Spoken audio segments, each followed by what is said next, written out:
witches, muggles, and squibs. It's me, Haley Marie, and welcome back to my channel. Today I am doing another Harry Potter video. It's been a minute and it's been too long. We're going to be making butterbeer today. I have my souvenir butterbeer mug that I got for my very first Wizarding World visit, which was many years ago. I have been to the park several times. If you guys know me, then you know I have a pass to the Wizarding World in Los Angeles, California, and I have also been several times to the one in Orlando.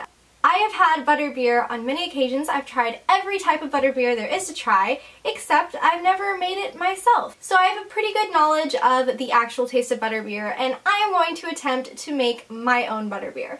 If you guys want to attempt this at home too, then here's what you need. So you're going to need some cream soda. I got mine from Publix, which is the grocery store here. I don't know if I've ever tried their cream soda. Then I got the Smucker's butterscotch flavored topping, and I have some Cool Whip. This is, I believe, light Cool Whip, but I didn't intend on it being light.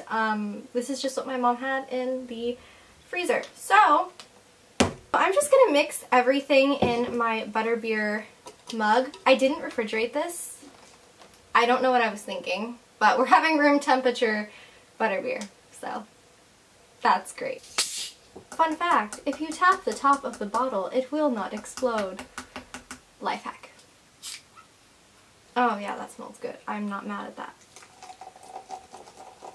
Well, it looks like butterbeer, so that's a good start.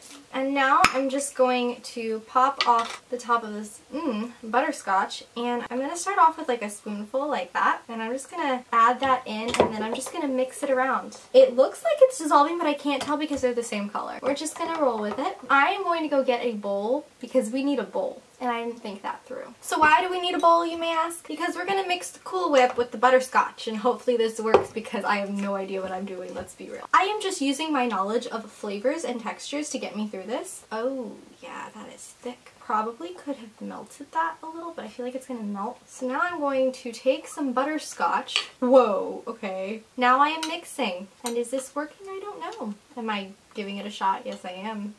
It smells good. Okay, if you're doing this at home, use a blender and whip it.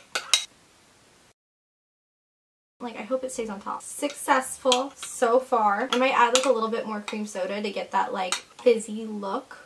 Let's add some, it's like bubbling at the top. Now for the moment of truth.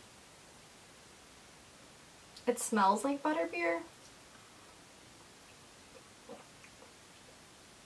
Honestly, not bad. This actually feels like I'm drinking butterbeer. I would get a different brand of cream soda next time, just because the flavor of that cream soda is off. I'd probably get like Virgil's cream soda. I think that's the brand.